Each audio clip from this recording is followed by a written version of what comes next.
আর যারা ভোট না দিয়েছেন তাদেরকে আমি বলবো, আমি ব্যক্তিগতভাবে হাসরের ময়দানে আপনাদের দাবি ছাড়বো না, যারা আমাকে আর নিপুণ আপুকে ভোট না দিয়েছেন। অভিযোগের ব্যাপারে আমি বলবো যে এটা কালকের ব্যাপার, এটা কালকে পর্যন্ত ছিল।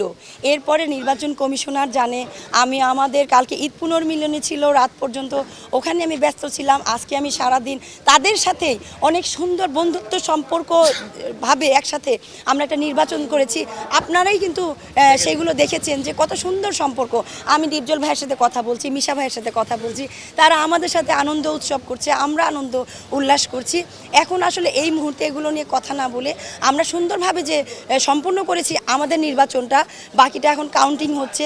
আসেন আমরা সুন্দরভাবে কাউন্টিং শেষ করি, একটা যারা জিতবে তাদেরকে জয়ের মালা পরিয়ে দেই। আমি জিতি আর না জিতি সেটা সব থেকে বড় কথা না। আমি 103-এর প্রতিনিধি হয়ে আজকে আমি নির্বাচন করেছিলাম না, এটা আমার জন্য। এটা আসলে নির্বাচন কমিশনার বলবে, এটা তার দায়িত্ব, এটা আসলে আমার দায়িত্ব না। এটা নিয়ে যা বলবে নির্বাচন কমিশনার বলবে।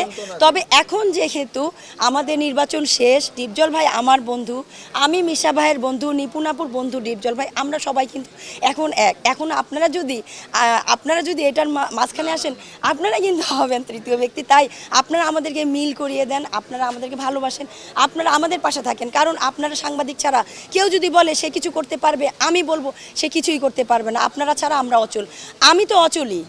নিপুণ আপু, নিপুণ কলি প্যানেলের জন্য অনেক অনেক শুভকামনা।